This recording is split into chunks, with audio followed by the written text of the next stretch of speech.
Hi everyone, welcome back to my channel Twinkle Think, and today we are going to see a video about natural resources. So before that, let us just revisit some of the topics we already know before covering the main topic for today.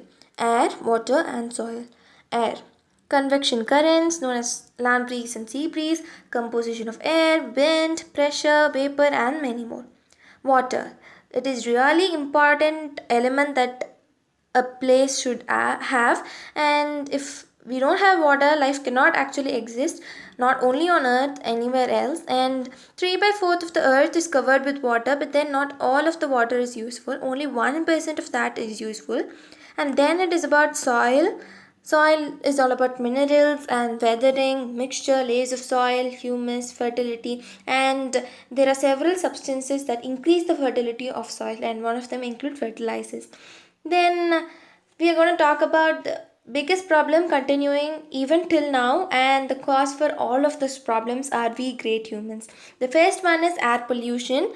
Air pollution is where new substances mix into the air, and these new substances are called pollutants, and these cause respiratory diseases to humans, and respiratory always means that to lungs. Next is water pollution, wherein new substances get added into water, and again we are the cause for that. So even fertilizers, pesticides are a cause for water pollution. Excessive uses of them can cause water to be polluted. Even the waste and sewage from industries cause water to get polluted. Next is soil pollution, which has a great impact on human. Why? Because we eat the vegetables and fruits which are grown from our land. Maybe if a farmer uses excessive fertilizer or pesticide, then it harms the human too. Next, we are going to talk about the biogeochemical changes.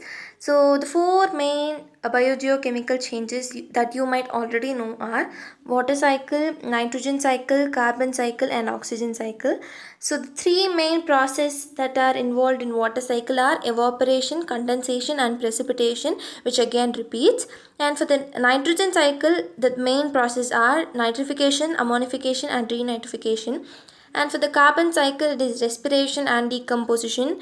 And for the oxygen cycle, we humans leave out the carbon dioxide, which is again taken by the plants, and plants release out oxygen, which is again consumed by the human. And this is what does oxygen cycle mean.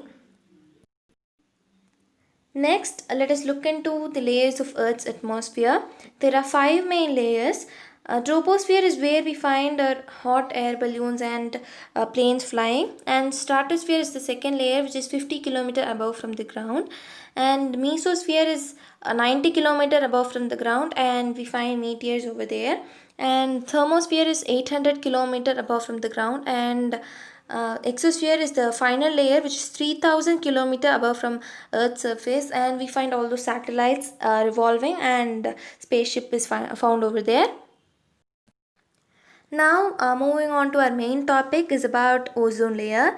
And we all know that ozone is made up of O3 molecules, and the oxygen that we breathe is in the form of O2 molecules.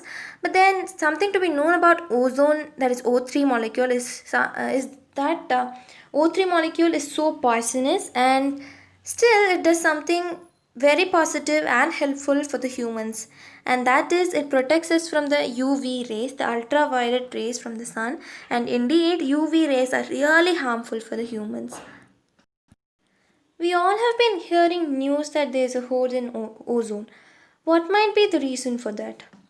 Anything that is more than a limit is really harmful. It may be anything. The chlorofluorocarbons that some of our refrigerators release into the atmosphere is one of the reasons for the hole in the ozone layer.